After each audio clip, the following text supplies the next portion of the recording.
القرآن يوحدنا لطريق الخير يوجهنا الله تعالى أنزله ورسول الله معلمنا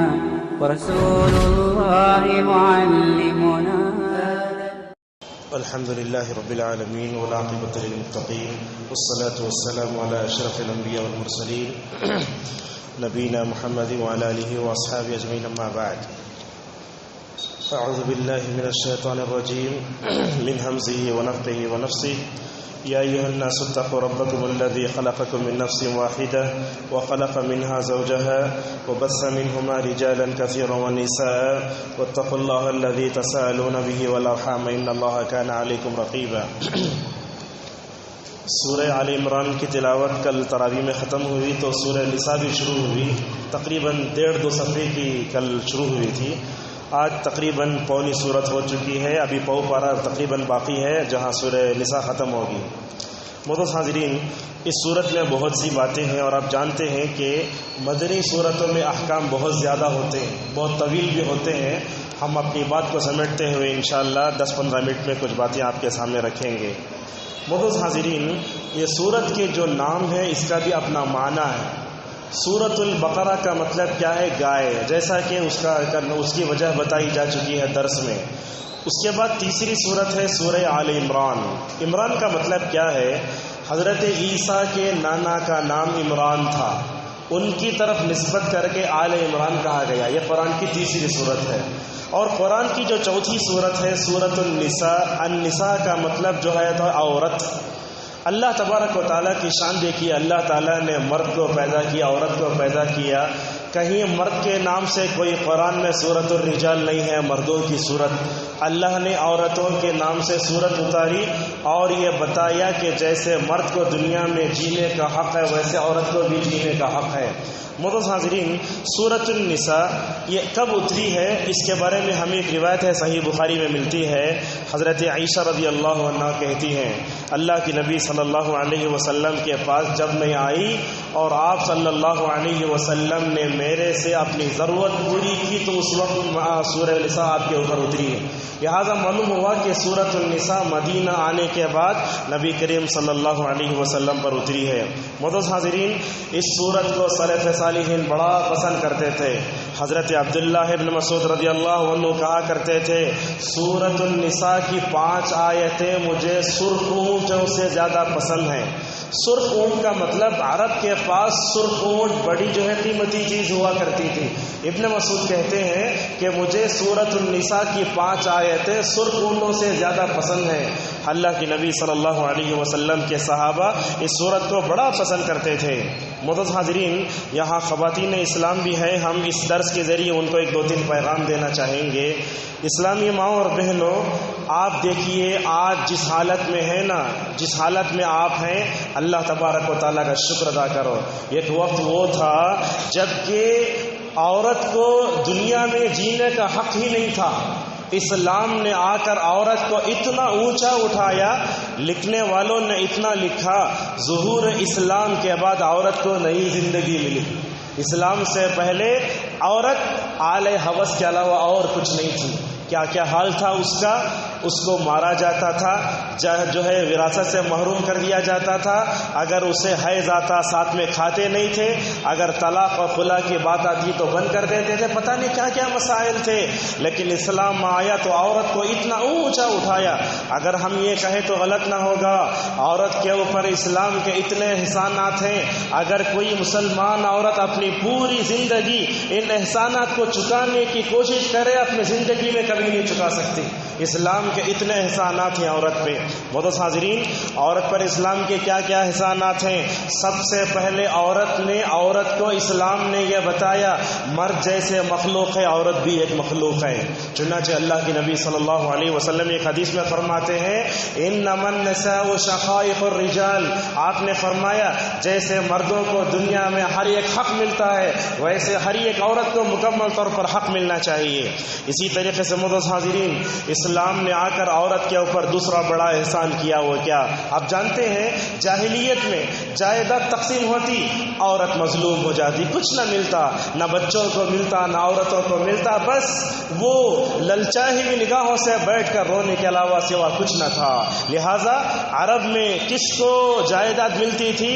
جو کسی گھوڑے پر سوار ہو کے جنگ کرنے کا ہنر جانتا تھا، لیکن اسلام آ کر بتایا کہ تم آدھی انسانیت کو گویا جو ہے جائیداد سے محروم کر رہے ہو۔ اللہ تبارک و تعالیٰ یہ بات سورہ نساء میں کہتا ہے للرجال نصیب مما ترک الوالدان والاقربون وللنساء نصیب مما ترک الوالدان والاقربون۔ اللہ فرماتا ہے جیسے مرد وراثت میں مکمل طور پر حقدار ہے، ویسے عورت کو بھی حقدار ہونا چاہیے۔ آپ دیکھ سکتے ہیں عورت کو وراثت دلائی اسلام نے، اور مذہب اسلام کے علاوہ کسی کے پاس وراثت کو کوئی حق نہیں ہے، نعوذ باللہ۔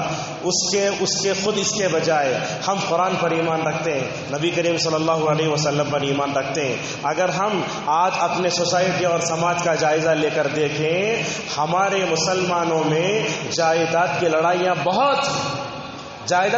بہت ہیں۔ افسوس کی بات ہے، جائیداد کی لڑائی اس حد تک بھی پہنچتی ہے، کوئی مسلمان پکا نمازی ہوتے ہوئے، داڑھی رکھتے ہوئے، پہلی صف میں نماز پڑھتے ہوئے، لیکن جب جائیداد کا مسئلہ آتا ہے تو اپنی بہنوں کا حق مار کے کھا جاتا ہے۔ یہ کیا ظلم نہیں ہے؟ بالکل ظلم ہے۔ لہٰذا یاد رکھیں، آپ جائیداد کے مسئلے کو ایک معمولی چیز نہ سمجھیں۔ کیوں؟ اس لیے کہ اللہ کے نبی صلی اللہ علیہ وسلم نے فرمایا جس نے 1 گز زمین بھی کسی کی ہڑپ کر لی، 1 گز سے مطلب اتنا، اگر 1 گز زمین بھی ہڑپ کر لی نا، اللہ تعالیٰ 7 زمینوں کا طوق بنا کے اسے گلے میں ڈالے گا۔ جن بھائیوں نے اپنے بہنوں کا حق مارا ہوگا، وہ زمین ان بھائیوں کے حق میں جو ہے طوق بنا کر ڈالی جائے گی۔ معزز حاضرین، اللہ تو اپنا حق معاف کر سکتا ہے، لیکن بندوں کا حق جب تک معاف نہیں ہوتا، ہم اور آپ وہ ظلم رکھ کے جنت میں جا بھی نہیں سکتے۔ یہ جائیداد کا حق بہت اہم ہے۔ جب ماں باپ ہوں تقسیم کر دیں، اگر ماں باپ ختم ہو جائیں، اس کے بعد اس جائیداد کی لڑائی کو کورٹوں میں، کچہری میں، پولیس اسٹیشنوں میں حل کرنے کے بجائے مسجد میں، مدرسوں میں علماء سے رجوع کریں آپ۔ اور آپ جانتے ہیں مدارس میں فتوے کا ایک شعبہ ہوتا ہے، آپ ان سے پوچھ سکتے ہیں میری اتنی بہنیں ہیں، اتنے بھائی ہیں، یہ کتنا ملے گا مال؟ 1 روپیہ بھی آپ کو کھانے کا حق نہیں۔ تو لہٰذا جائیداد کے مسئلے میں ہم کو مکمل طور پر سنجیدہ ہونا چاہیے۔ اگر ایک بھی حق اگر آپ ماریں گے، ایسے ہوتا ہے بہن کا حق مار لیا، بھائی کا حق مار لیا، وہ پیسے لے کر حج کرنے کو چلے گئے، عمرہ کرنے کو چلے گئے، آپ کا حج عمرہ صحیح ہوگا، لیکن بندوں کا حق مارنے کی وجہ سے اللہ تبارک و تعالیٰ کے سامنے جواب دینا پڑے گا۔ معزز حاضرین، یہ جائیداد کا علم بڑا اہم ہے، اس کو عربی زبان میں علم الفرائض کہتے ہیں۔ اللہ کے نبی صلی اللہ علیہ وسلم نے جائیداد کیسے تقسیم کی جاتی ہے آپ نے صحابہ کو سکھایا۔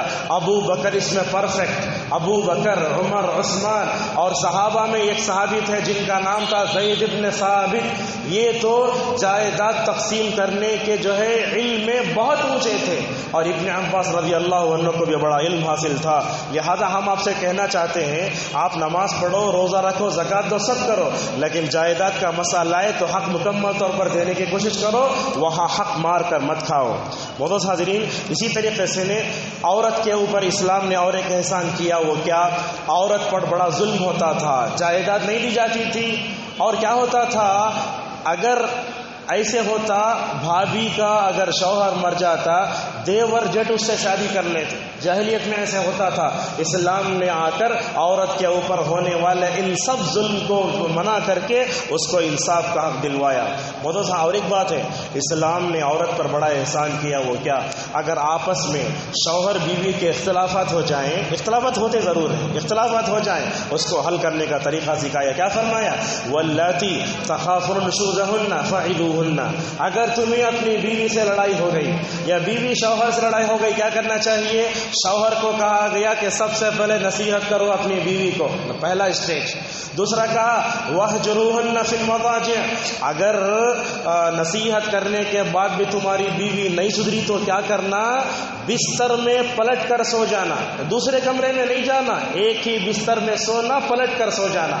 اگر پلٹ کر سو جائے تو بیوی پوچھے گی، سوچے گی کیوں میرا شوہر میرے سے بات نہیں کر رہا ہے۔ اسلام دیکھو جذبات کا کتنا لحاظ رکھتا ہے اصلاح کرنے میں۔ سب سے پہلے کہا کہ تم سب سے پہلے نصیحت کرو اپنی زبان سے، اللہ اور اس کے رسول صلی اللہ علیہ وسلم کی تعلیم اس کے سامنے پیش کرو اور بتاؤ۔ یہ بات یاد رکھیں، آپ غور سے سنیں خواتین اسلام، اگر کوئی عورت اپنے شوہر کی نافرمانی کرتی ہے، اس کا حق ادا نہیں کرتی، آپ صلی اللہ علیہ وسلم نے فرمایا اس کی عبادت اس کے سر کے اوپر بھی نہیں اٹھتی۔ آج کتنے ایسے عورتیں ہیں جو اپنے شوہروں کی نافرمانی کرتی ہیں، اپنے شوہروں کو رلاتی ہیں، اپنے شوہروں کے ساتھ ناروا سلوک کرتی ہیں، عبادت میں آگے رہ کر فائدہ کیا جب وہی عبادت ان کے سر کے اوپر نہ اٹھے۔ اور ایک حدیث میں اللہ کے نبی صلی اللہ علیہ وسلم نے فرمایا اگر مسلمان عورت دنیا میں رہتے ہوئے ایمان کی مٹھاس اگر اسے چاہیے، اس کو چاہیے کہ اپنے شوہر کی مکمل طور پر خدمت کرے۔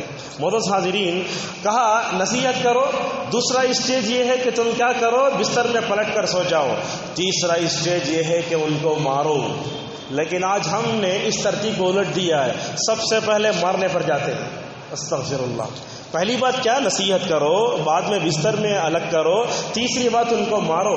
اور مارنے کا مطلب بھی علماء نے کیسے کیسے بیان کیا۔ اللہ کے نبی صلی اللہ علیہ وسلم عرفہ کے دن 9 ذی الحجہ کے اونٹنی کی پیٹھ پر بیٹھ کر 1 لاکھ سے زائد صحابہ اور صحابیہ کے درمیان تقریر کر رہے ہیں۔ اس موقع پر بھی آپ نے صنف نظر کو فراموش نہیں کیا۔ اللہ اکبر۔ آپ صلی اللہ علیہ وسلم حج کر رہے ہیں، حج کے اس طویل خطبے میں بھی آپ نے عورتوں کو فراموش نہیں کیا، بلکہ آپ نے عورتوں کا حق دلوایا۔ آپ نے اس موقع پر فرمایا اے شوہروں کی جماعت، یہ بیویاں تمہارے پاس اللہ تعالیٰ کی جو ہے امانت ہے، ان کے بارے میں اللہ سے ڈرو۔ اگر تم نے اپنی بیویوں کا حق ادا نہیں کیا کل اللہ کے سامنے جواب دینا پڑے گا۔ اس موقع پر نبی کریم صلی اللہ علیہ وسلم نے کہا ہلکی مار مارو۔ کیسے مارنا ہلکی مار؟ اگر میں بولوں تو آپ ہنسیں گے، ہمارے معاشرے میں لوگ دال گھوٹنی سے مارتے، بیلن سے مارتے، جو راڈ ملا لے کے مار دیتے۔ یاد رکھو آپ، یہ بڑا ظلم ہے۔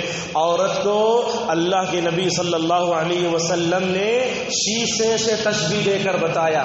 اگر ہمارے پاس کوئی شیشہ اور کانچ ہے، کیسی اس کی حفاظت کرتے ہم، ویسے ہی اپنی عورتوں کی حفاظت کرو۔ عورت کو مظلوم مت بناؤ، عورت کے اوپر ظلم مت ڈھاؤ۔ شادی کیوں ہوتی ہے؟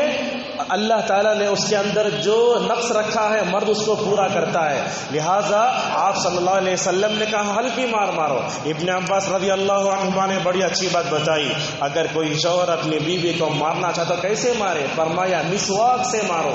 یہ تعلیم دنیا کی کسی مذہب میں آپ کو ملے گی؟ آج کیا ہو رہا ہے؟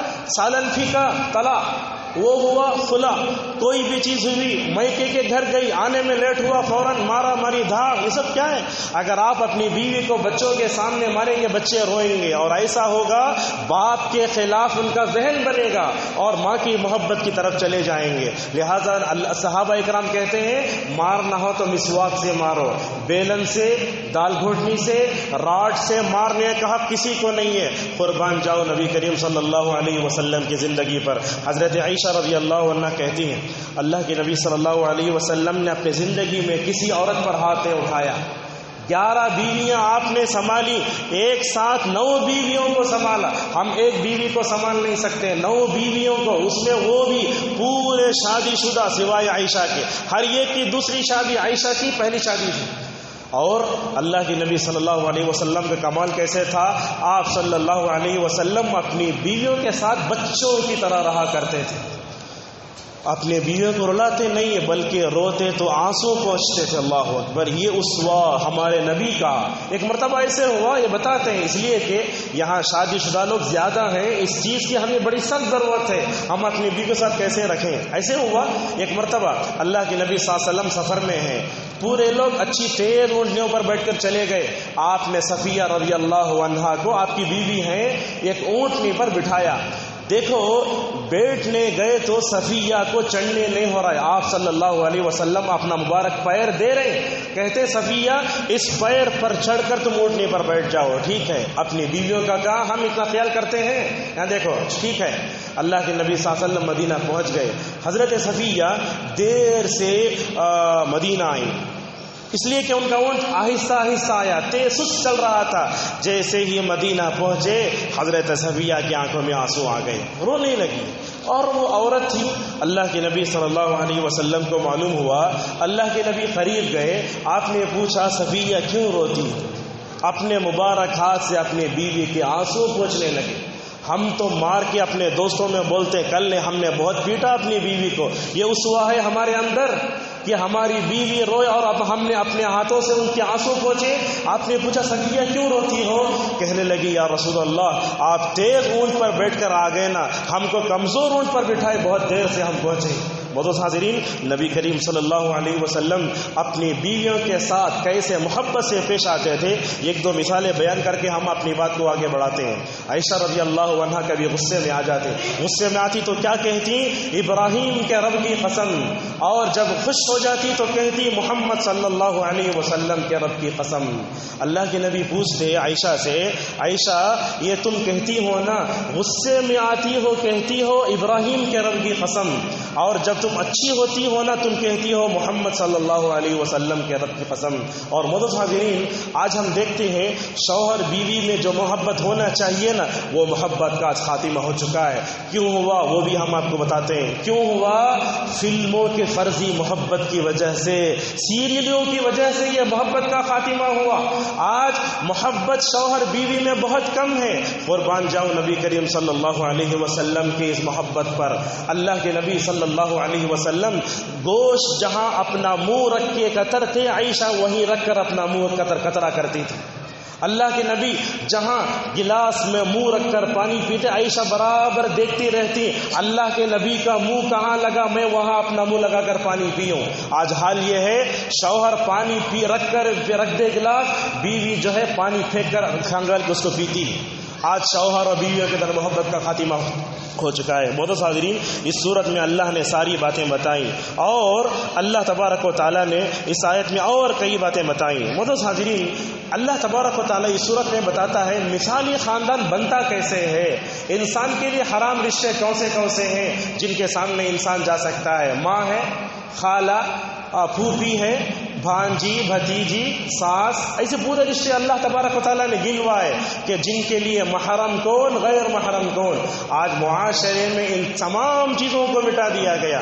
ہم جوائنٹ فیملی میں رہتے ہیں، انڈیویجول فیملی میں رہتے ہیں، ہمارے پاس محرم کا غیر محرم کا کوئی لینا دینا نہیں ہے۔ بھابھی دیور ایک ساتھ بیٹھتے کھاتے بیٹھتے مذاق کرتے ہیں، یہ کون سی زندگی ہے؟ لہٰذا ہمارا معاشرہ گندا کیوں ہو رہا ہے؟ ہم محرم اور غیر محرم کی مکمل طور تفریق کو مٹا رہے ہیں۔ معزز حاضرین، اسی صورت میں اللہ تبارک و تعالیٰ نے یہ بھی بتایا کہ مومن کے لیے توبے کا دروازہ کب تک کھلا ہے۔ فرمایا اللہ کے نبی صلی اللہ علیہ وسلم نے توبے کا دروازہ، اس میں دو باتیں، ایک بات تو یہ کہ مومن کے اوپر سکرات کی حالت آنے سے پہلے موت کا دروازہ بند ہو جاتا ہے، جیسے ہی سکرات کی حالت آئی فوراً موت کا دروازہ بند ہو گیا۔ دیکھو اللہ کے نبی صلی اللہ علیہ وسلم جبرائیل سے پوچھتے ہیں، اے جبرائیل، جب فرعون ڈوب رہا تھا نا، تم کیوں اس کے منہ میں مٹی گھسڑ رہے تھے؟ فرعون ڈوب رہا تھا، مٹی گھسڑ رہے تھے جبرائیل علیہ السلام۔ تو اس وقت جبرائیل نے کہا وہ ڈوب رہا تھا نا، کہیں ایسا نہ ہو کہ اللہ کی رحمت غالب آ جائے تو وہ توبہ کر لے، اسی لیے میں اس کے منہ میں مٹی گھسڑ رہا تھا۔ فرعون ڈوب رہا تھا، اس وقت اس نے توبہ کی، کہنے لگا میں بنی اسرائیل کی طرح ایمان لاتا ہوں۔ اللہ نے کہا تمہارا ایمان اب قابل قبول نہیں ہے، لہٰذا مرنے سے پہلے توبہ کرنے کے مکمل طور پر کوشش کرو۔ اور توبے کا دروازہ پورے مسلمانوں کے لیے کب تک کھلا ہے؟ آپ نے فرمایا جب تک جو ہے سورج مغرب سے طلوع نہیں ہوگا اس وقت تک توبے کا دروازہ کھلا ہے۔ جیسے ہی سورج مغرب سے طلوع ہو جائے گا نا، توبے کا دروازہ بند ہو جائے گا۔ یہ حدیث ہم آپ کو سناتے ہیں، اللہ کے نبی صلی اللہ علیہ وسلم نے بیان فرمایا، اللہ تعالیٰ کہتا ہے میرے عزت و جلال کی قسم، جو بھی انسان دنیا میں گناہ کر کے اللہ کی رحمت سے مایوس ہو گیا نا، رمضان میں اس حدیث کو سنو تو ہمارے زندگی کا سوچنے کا انداز بدل جاتا ہے۔ اللہ تعالیٰ فرماتا ہے میرے عزت و جلال کی قسم، شیطان جب تک جو ہے آدم کے بیٹوں کو گمراہ کرتا رہے گا، میں ان کو معاف کرتا رہوں گا جب تک کہ ان کی روح ان کے جسم میں رہے گی۔ کتنی بڑی بات نبی کریم صلی اللہ علیہ وسلم نے بیان فرمائی. اور شیطان گمراہ کرتا رہے گا، اللہ تعالیٰ اس کی توبہ کو مکمل طور پر قبول کرتے رہے گا. معزز حاضرین، اس صورت میں اور کئی باتیں آئیں. اسلامی سماج کو جرائم سے کیسے پاک کیا جاتا ہے. اس میں دیکھیے زنا، یہ بڑی خطرناک چیز ہے. آج ہمارے معاشرے میں کیا کیا، زنا کو آسان کر کے نکاح کو ہم نے مشکل بنا دیا ہے. یہ بات آپ کو سمجھنا ہوگا، سوچنا ہوگا. اور آج آپ مطالعہ کر کے دیکھیں، آپ زنا بہت آسان ہے. پہلے تھا ایک وقت ٹی وی کا اسکرین رکھ کے بیٹھتے تھے، آج ہمارے موبائل میں خود ٹی وی، ہوم اسکرین، یہ سب جیو کا 399 پنوں کا ریچارج کر لو، ہر دن میں رات میں فلم دیکھتے جاؤ. اتنا دشمنان اسلام نے فحاش اور عرونیت کو اتنا آسان کر دیا ہے. معزز حاضرین، یہ زنا قیامت کی علامتوں میں سے ایک ہے. اللہ کے نبی نے فرمایا قیامت کے قریب میں زنا عام ہو جائے گا. کتنا عام ہو جائے گا؟ مسند بزار کی روایت میں معلوم ہوا، آپ نے فرمایا قیامت کے قریب میں میری امت کے لوگ گدھے گدھوں کی طرح راستوں میں کھڑے ہو کر زنا کریں گے. وہ دور بھی جو ہے آنے والا ہے اور وہ چیزیں بھی دنیا میں آنے والی ہیں. اور اسی طریقے سے آپ صلی اللہ علیہ وسلم نے حدیث میں فرمایا لوگ راستوں میں کھڑے ہو کر زنا کریں گے. وہاں سے گزرنے والا، یہ گزرنے والا جو حیا دار ہوگا وہ کہے گا اے زنا کرنے والے ذرا دیوار کے پیچھے چھپ جاؤ نا. وہ دن بھی آنے والے. اللہ ہماری حفاظت فرمائے، اللہ تعالی ہمارے عورتوں بچوں کی حفاظت فرمائے. یہ زنا کی سزا، زنا شراب اور عرب میں بہت عام تھا. اسلام نے زنا کو عرب کی جڑ سے کیسے نکالا گیا، اسلام کا ہی کارنامہ ہے. کیا ہوا، ایک آدمی بیڑی سگریٹ پی رہا ہے، آپ اس سے کہتے ہیں چھوڑ دو، نہیں چھوڑے گا. اسٹیپ بائی اسٹیپ جائیں گے تو وہ چھوڑے گا. اچھا، زنا کی سزا پہلے کیسے تھی؟ اللہ تبارک و تعالیٰ کہتا ہے تم میں سے اگر کوئی زنا کرے تو کیا کرو، اسے ایک روم میں بند کر دو یہاں تک کہ موت آ جائے. یہ پہلا اسٹیپ تھا. ایسے ہی ہوتا تھا. اس کو بند کر، کیوں بند کرتے تھے؟ وہ اکیلے ہو کر سوچتا یا سوچتی تھی مجھے کیوں بند کیا گیا ہے. اسے سزا وہ تھی تنہائی میں لے جا کے بند، یہاں تک کہ موت آ جائے. یہ پہلا اسٹیپ تھا. دوسرا اسٹیپ کیا ہوا زنا کا؟ اللہ تبارک و تعالیٰ نے سورہ نور میں بیان فرمایا زنا کرنے والے لوگ دو طرح کے، ایک تو اس میں میریڈ اور ان میریڈ. اگر غیر شادی شدہ زنا کرتا ہے اس کو 100 کوڑے مارو، 100 کوڑے مارنا چاہیے. اگر وہ شادی شدہ ہے جس کو اپنی بیوی کے ساتھ ضرورت پوری ہو گئی پھر بھی وہ بغل جھانکتا ہے، اس کی سزا اتنی خطرناک شریعت نے بتائی، اس کو سینے تک گڑا کھو دو، پتھروں سے مارو یہاں تک کہ وہ مر جائے. اتنی سخت سزا. اور آپ بتاؤ جس معاشرے میں ان جیسی سزاؤں کو نافذ کیا جاتا ہے وہ معاشرہ ویسے ہی پاک ہوگا جیسے آسمان سے بارش ہوتی ہے تو کچرا پاک ہو جاتا ہے. اور یہ مثال خود اللہ کے نبی صلی اللہ علیہ وسلم نے بیان فرمائی. عرب میں آج بھی تمام اسلامی سزاؤں کو نافذ کیا جاتا ہے، اس لیے وہاں جرم جو ہے کم ہے. لیکن ہندوستان کی اگر آپ بات کریں، فلموں میں کام کرنے والے پورے مسلمان، اللہ اکبر، یہ فلمی تہذیب، یہ فلمی کلچر آج کے نوجوان لڑکے لڑکیوں کو اتنا ناکارہ بنا رہا ہے، پتہ نہیں یہ تہذیب کہاں جائے گی اور یہ چیز ہمارے نوجوان لڑکے لڑکیوں کو لے کر پتہ نہیں کہاں ڈوبے گی. معزز حاضرین، یہ بات یاد رکھیں آپ، نوجوانوں میں زنا کرنے کا رجحان پیدا ہوتا ہے، لیکن قربان جاؤ نبی کریم صلی اللہ علیہ وسلم پر، آپ کیا کرتے تھے؟ زنا کرنے و زنا جس میں پیدا ہوتا اس شخص سے نفرت نہیں کرتے بلکہ اس کے اندر پائے جانے والی برائی سے نفرت کرتے. لہٰذا ہم کو بھی چاہیے دنیا کا کوئی بھی آدمی کتنا ہی پڑھا لکھا ہو غیر پڑھا لکھا ہو، اگر وہ گنہگار ہے گنہگار سے نفرت مت کرو، گنہگار کے گناہ سے نفرت کرو. مسند احمد کی روایت ہے، یہ قریش کا نوجوان نبی کریم صلی اللہ علیہ وسلم کے دربار میں آیا. غور سے سنو یہ روایت، مسند احمد کی روایت ہے. قریش کا ایک نوجوان نبی کریم صلی اللہ علیہ وسلم کے دربار میں آیا اور آ کر کیا سوال کرتا ہے، کہتا ہے اے اللہ کے رسول آپ مجھے زنا کی اجازت دو. میں یہاں بیٹھا ہوں، اگر آپ میں سے کوئی میرے سے زنا کی اجازت مانگیں گے تو میں اس کو پھٹکار دوں گا، لیکن قربان جاؤ نبی کریم صلی اللہ علیہ وسلم کی اس رحمت پر آپ نے اس کو کچھ نہیں کہا. جیسے ہی اس نے کہا یا رسول اللہ مجھے آپ زنا کی اجازت دو، صحابہ مارنے کے لیے اٹھ گئے. اور کیسے نہیں اٹھتے، ان کے اندر غیرت تو ٹوٹ ٹوٹ کر بھر دی گئی تھی. اللہ کے نبی نے فرمایا نہیں، اس نوجوان کو میرے قریب آنے دو. اللہ اکبر، یہ ہوتا ہے، اس کو قریب آنے دو. کتنا قریب آیا وہ نوجوان، یہاں تک کہ اس نے اپنے گھٹنے نبی کریم صلی اللہ علیہ وسلم کے گھٹنے سے لگا دیے. آ کر بیٹھ گیا اور پوچھا اے نوجوان تم کیا بات لے کر آئے ہو؟ تو کہنے لگا وہ نوجوان یا رسول اللہ آپ مجھے زنا کی اجازت دیجیے. پہلا ایسا سوال جو تیر بن کر اس کے دل میں اترا، آپ نے اس کی فطرت کو للکارا. کیا فرمایا؟ اے نوجوان کیا تم اپنی ماں کے ساتھ زنا کرنے کو پسند کرو گے؟ ایک ہی پہلا سوال. اس نے کہا یا رسول اللہ میں کیا، دنیا کا کوئی بھی انسان اپنی ماں کے ساتھ زنا کرنے کو پسند نہیں کرے گا. یا آپ یہ کہنا چاہتے ہیں جس عورت کے ساتھ تم زنا کرنے جا رہے ہو نا، یا تو وہ کسی کی ماں ہوگی، یا تو وہ کسی کی بہن ہوگی، یا تو وہ کسی کی بیٹی ہوگی. اللہ کے نبی ایسے پوچھتے جاتے کیا تم اپنی ماں کے ساتھ، خالہ کے ساتھ، بہن کے ساتھ، بیٹی کے ساتھ، پھوپھی کے ساتھ بولتے جاتے. اس کی فطرت کو آپ نے اندر سے جگایا. وہ کہنے لگا یا رسول اللہ میں نے، دنیا میں کوئی بھی ہے کوئی بھی جو ہے انسان ان لوگوں کے ساتھ زنا کرنے کو پسند نہیں کرتے. اس کے بعد نبی کریم صلی اللہ علیہ وسلم کی تربیت کا اثر دیکھو. آپ نے اس کو اپنے قریب بلایا، زانوں سے زانوں لگائے. اس وقت آپ صلی اللہ علیہ وسلم نے اس نوجوان کو ایسے ہی نہیں بچا بلکہ دعائیں دے کر بھیجی. 3 جملے آپ نے کہے. آپ نے اس کے سر پر اپنا ہاتھ رکھا. گنہگار سے اتنی محبت ہونا چاہیے. آپ صلی اللہ علیہ وسلم نے 3 دعائیں دی. پروردگار اس کے اندر زنا کا جو غلط خیال پیدا ہوا ہے پروردگار اس کو بخش دے، یہ پہلا. دوسرا پروردگار اسے شرمگاہ کی حفاظت کی توفیق دے، یہ دوسرا جملہ. اور تیسرا جملہ آپ صلی اللہ علیہ وسلم نے اس سے جو کہا پروردگار اسے اس کے گناہ کو بخش دے اور جو ہے اس کو مکمل طور پر اپنی شرمگاہ کی حفاظت کی دے کر دے، اور اللہ تبارک و تعالیٰ اس کی نگاہوں کی حفاظت اسے دے دے. اللہ کے نبی صلی اللہ علیہ وسلم کی دعاؤں کا اثر یہ ہوا.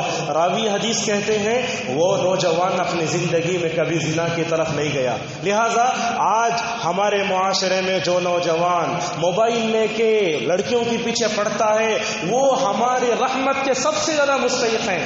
اگر ہم نے ان کے ساتھ سختی کے ساتھ نمٹا، ہم کام کرنے کے بجائے نعوذ باللہ بگڑتا ہوا کام بھی بن جائے گا. نبی کریم صلی اللہ علیہ وسلم گنہگاروں کے ساتھ مکمل طور پر رحم کا سلوک کرتے تھے. معزز حاضرین اس صورت میں اللہ نے اور ایک بات بتائی، حالت جنگ میں بھی نماز معاف نہیں، جنگ میں جاتے تب بھی نماز پڑھتے. اور صورت میں اللہ نے اور ایک بات بتائی، سفر کر کے جاؤ نا 4 رکعت کو 2 رکعت بنا کے پڑھو.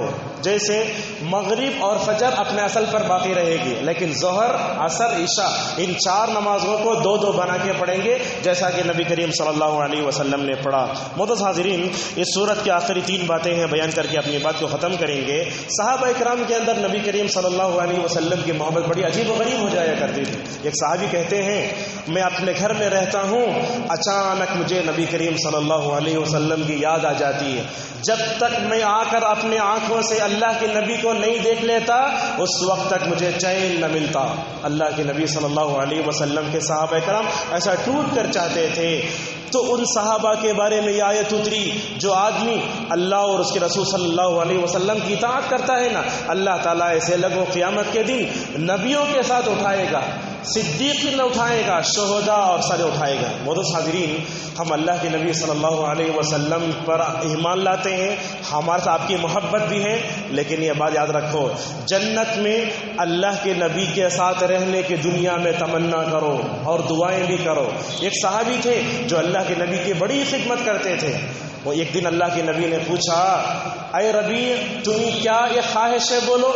اگر ہم ہوتے تو کیا بولتے؟ گھر یا کوئی دوسری صورت تھی، لیکن انہوں نے کہا یا رسول اللہ آپ نے مجھے دنیا میں اپنے ساتھ رکھا، جنت میں بھی میں آپ کے ساتھ رہنا چاہتا ہوں. اس موقع پر اللہ کے نبی صلی اللہ علیہ وسلم سے اس صحابی نے پوچھا یا رسول اللہ جنت میں اگر آپ کے ساتھ رہنا چاہتا ہوں تو مجھے کیا کرنا پڑے گا؟ آپ نے فرمایا زیادہ تہجد کا اہتمام کرو، نفل نمازیں پڑھو، تم کیا ہو جاؤ گے؟ جنت میں رہ جاؤ گے. اسی طریقے سے جنت میں اللہ کے رسول صلی اللہ علیہ وسلم سے رہنے کے لیے یتیم کے آنسو پوچھو، یتیم کی کفالت کرو. آپ نے فرمایا یتیم کفالت کرنے والا میں اور ایسے رہوں گا. اللہ نے جس کو 3 بیٹیاں دی ہیں، 2 بیٹیاں دی ہیں، اگر وہ ان بچیوں کی تربیت کرتا ہے، شادی کر کے دیتا ہے، آپ نے فرمایا وہ اور میں جنت میں ایسے رہیں گے. معزز حاضرین ایک صحابی کا واقعہ بیان کر کے ہم اپنی بات کو ختم کریں گے. ایک اللہ کے نبی کے زمانے میں ایک صحابی تھے جن کا نام تھا عبداللہ بن ام مکتوم. یہ نابینا صحابی تھے. ایک دن اللہ کے نبی ویسے بیٹھے ہیں، اللہ کے نبی کے رائٹ سائڈ میں کفار قریش بیٹھے ہیں، بڑے بڑے سردار، وی آئی پی، بڑے بڑے لوگ۔ ایک طرف تو جو ہے اندھا نابینا یہ صحابی دونوں طرف بیٹھے ہیں، اللہ کے نبی صلی اللہ علیہ وسلم ان سردار قریش سے بات کر رہے ہیں، دوسری طرف عبداللہ ابن مکتوم رضی اللہ تعالیٰ عنہ نابینا صحابی آئے۔ آپ صلی اللہ علیہ وسلم کی سوچ یہ تھی اگر یہ بڑے بڑے سرداران قریش ایمان لاتے ہیں اسلام کو شوکت ملے گی، اسلام کو عزت ملے گی، چنانچہ آپ صلی اللہ علیہ وسلم نے پوری توجہ ان سرداران قریش کی طرف دی۔ آپ نے عبداللہ بن ام مکتوم کو دے کر تھوڑا سا چہرہ بنایا، اللہ اکبر، اللہ کو پسند نہیں آیا۔ علماء کہتے ہیں اللہ کے نبی صلی اللہ علیہ وسلم نے ایک ایسے صحابی جو ہدایت کی تڑپ لے کر دربار رسول میں آئے تھے، آپ نے سرداران قریش کو ترجیح دیا، اس کو تھوڑا نظر انداز کیا، حالانکہ وہ نہیں دیکھ رہے۔ علماء کہتے ہیں کسی بھی مسلمان کو دیکھ کر چہرہ بنانا جائز ہی نہیں ہے، جبکہ اللہ تبارک و تعالیٰ نے یہ بتایا کہ اے نبی تم نابینا آدمی کو دیکھ کر چہرہ بناتے ہو، یہ اللہ کو جب پسند نہیں آیا، یہ اللہ کو کیسے پسند آ سکتا ہے کہ ہم مسلمان بھائی کو دیکھ کر چہرہ بنائیں؟ اس کے بعد اللہ تبارک و تعالیٰ کیا فرماتا ہے، اے محمد صلی اللہ علیہ وسلم یہ نابینا آدمی جو تمہارے پاس آیا نا، کیا تم نے اس کی دل کی حالت دیکھی؟ تم نے اس کی آنکھوں کو دیکھا، اس کے دل میں ایمان کی تڑپ تھی، وہ آپ کے پاس ایمان سیکھنے کے لیے آیا تھا اور کہنے لگے یا رسول اللہ نے آپ کو جو سکھایا ہے وہ مجھے سکھائیے۔ اللہ کے نبی صلی اللہ علیہ وسلم توجہ نہیں دے رہے، پوری توجہ اس طرف ہے۔ اللہ نے آسمان سے آیتیں اتاری، عبس وتولی ان جاءہ الاعمی، اللہ پوچھتا ہے ہدایت یہ لوگ پائیں گے، یہ لوگ پائیں گے۔ بالآخر ہوا کیا، اندھا نابینا آدمی ہدایت پایا اور مسجد نبوی صلی اللہ علیہ وسلم کا مؤذن بنا۔ کتنی بڑی بات ہے۔ اچھا، عبداللہ بن ام مکتوم رضی اللہ عنہ نابینا آدمی ہیں، ان کے بارے میں ابن عبد البر رحمہ اللہ لکھتے ہیں اللہ کے نبی صلی اللہ علیہ وسلم جب بھی جنگوں میں باہر جاتے نا، یہ نابینا صحابی کو اپنی جگہ نماز پڑھانے کا امام بنا کر جاتے تھے۔ آج علماء اختلاف کرتے، اندھے آدمی کی امامت جائز نہیں ہے، اس کی اذان صحیح نہیں ہوتی۔ اگر نبی کریم صلی اللہ علیہ وسلم کا معلوم ہوتا آپ کو کیوں بناتے؟ آپ کی غیر حاضری میں مسجد نبوی صلی اللہ علیہ وسلم میں کھڑے ہو کر تقریباً 13 مرتبہ عبداللہ بن ام مکتوم نے لوگوں کی نماز پڑھائی۔ اچھا ٹھیک ہے، ہماری اس پارے سے اس کا کیا تعلق ہے، ان کی شخصیت کا وہ بھی آپ بتاتے ہیں انشاءاللہ 2 منٹ میں درس ختم ہو جائے گا۔ وہ کیا ہے، اللہ کے نبی صلی اللہ علیہ وسلم پر یہ آیتیں اتری، جنگ میں جانے والے جنگ میں نہیں جانے والے برابر نہیں ہو سکتے، جانے والے بڑے باعث اجر و ثواب ہیں، بیٹھنے والے کمزور ہیں۔ عبداللہ بن ام مکتوم رضی اللہ عنہ کو بڑی پریشانی شروع ہو گئی، میں کیا کروں، میں نہ جانے والوں میں ہوں نہ بیٹھنے والوں میں، کیا کروں؟ فوراً بھاگتے ہوئے نبی کریم صلی اللہ علیہ وسلم کے دربار میں گئے، جا کر کہا یا رسول اللہ ابھی آپ کے اوپر یہ آیت اتری نا، جانے والے نہیں جانے والے برابر نہیں ہو سکتے، میرا کیا ہوگا؟ جبریل آ کر چلے گئے تھے، اللہ تعالیٰ نے فوراً آیت کا ٹکڑا اتارا، اندھے لوگوں پر جہاد نہیں ہے، لنگڑے لوگوں پر جہاد نہیں ہے، بیماروں پر جہاد نہیں ہے۔